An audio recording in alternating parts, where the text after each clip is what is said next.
consentement à toute violation de son territoire. Le cycle actuel de tensions est alimenté par les sanctions du Conseil de sécurité après l'essai nucléaire nord-coréen du 12 février 2013, lui-même effectué en réaction à d'autres sanctions précédentes de l'ONU suite au lancement d'un satellite artificiel par la Corée du Nord le 12 décembre 2012. Les démonstrations de force sont habituelles autour de la péninsule coréenne. Il existe cependant aujourd'hui des risques d'escalade qui pourraient conduire à des affrontements armés. Pour les prévenir, il faut plaider pour le dialogue entre toutes les parties, pour qu'un véritable traité de paix en lieu et place de l'armistice de 1953 ayant mis fin au combat de la guerre de Corée prévienne tout nouveau conflit meurtrier. La Corée du Nord a déclaré à plusieurs reprises qu'elle était prête à un dialogue avec Washington dès que les exercices militaires conjoints américano-sud-coréens seront terminés. Les États-Unis n'auront guère le choix que de s'asseoir à la table des négociations. La question n'est pas de savoir si, mais quand elle le fera. En attendant, le refus de la main tendue ne peut qu'encourager la Corée du Nord à poursuivre vers la voie de l'escalade avec les États-Unis en renforçant ses capacités nucléaires et balistiques. Sur le fond, rien ne justifie la différence de traitement qui a été instituée par le Conseil de sécurité des Nations Unies entre la RPDC et certains autres États qui se sont dotés de l'arme nucléaire sans faire partie du traité de non-prolifération nucléaire, comme l'Inde, le Pakistan ou Israël, qui n'ont pas été sanctionnés lors de leurs essais nucléaires.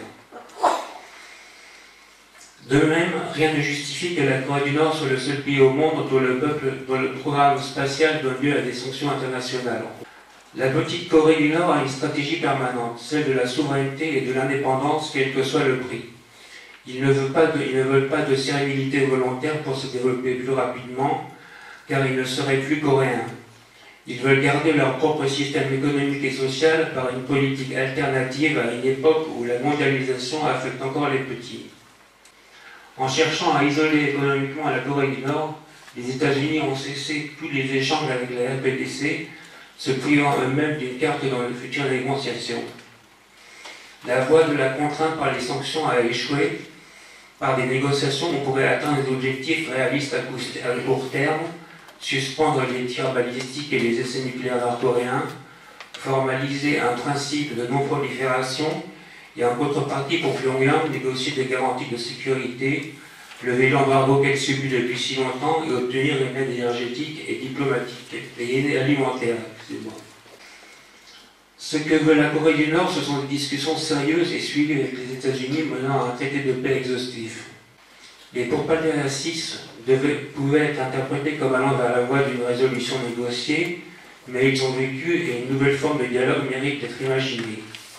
On pourrait s'inspirer de l'Organisation pour la sécurité et la coopération en Europe, dans laquelle à chaque proposition d'une des parties correspondrait une contre-proposition des autres parties. Il ne peut pas y avoir de véritable paix en l'absence d'indépendance et d'égalité. Tout autre pays se trouvant dans la situation de la Corée du Nord réalisera clairement que la RPDC n'a jamais choisi de se doter de l'arme nucléaire, mais il a été contrainte face à la politique hostile des États-Unis et à leurs menaces nucléaires. Pour Pyongyang, il est impensable d'avoir donné ses armes nucléaires et indifférent que son statut de puissance nucléaire soit reconnu ou non.